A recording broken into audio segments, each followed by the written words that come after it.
So I hope now you understand agriculture. But before starting our next topic, we have to know that for agriculture, a farmer has to do various practices. एक किसान को कई चीजें करनी पड़ती हैं. उसको मिट्टी तैयार करनी पड़ती है, वो कौन सी बीज बोएगा उसका चयन करना पड़ता है, उसके बाद कौन सी खाद कौन सी फर्टिलाइजर का वो इस्तेमाल करेगा ये उसको सोचना पड़ता है, किस तरीके से वो अपने खेतों की सिंचाई करेगा इसके बारे में उसको सोचना पड़ता है, फिर किस तरीके से उसकी वो हार्वेस्टिंग करेगा और बाद में उसको कहां पर स्टोर करेगा, ये सारी बातें किसान को ध्यान रखनी पड़ती हैं. तो यही हमारा अगला टॉपिक है that what are the different practices we have to follow for the agriculture. So this is the first topic which is preparation of soil.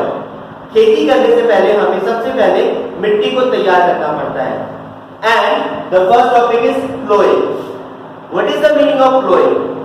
The process of turning and loosening the soil is called ploughing. मिट्टी को loose करने की प्रक्रिया को ही ploughing कहा जाता है.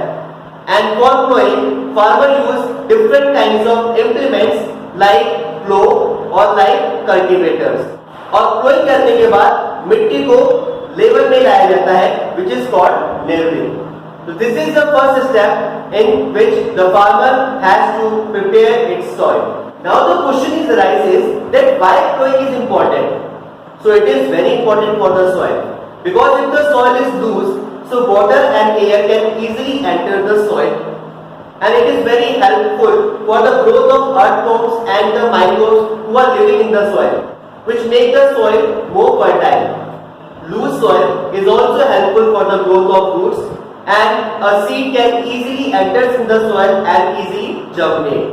And ploughing is also helpful for the removing of the weeds. तो जैसे कि आपने जाना, अगर मिट्टी लूज होगी तो उसमें आसानी से हवा पानी एंटर कर सकता है और इस हवा पानी से मिट्टी में रहने वाले जो अर्थवर्म और जो माइक्रोब्स होते हैं वो ग्रो करेंगे, और जब वो ग्रो करेंगे तो उनसे मिट्टी में न्यूट्रिएंट्स की मात्रा बढ़ेगी.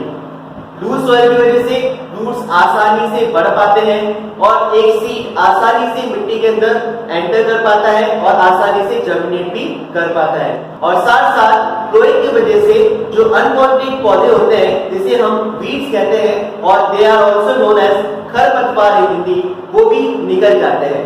तो that is why ploughing is very important.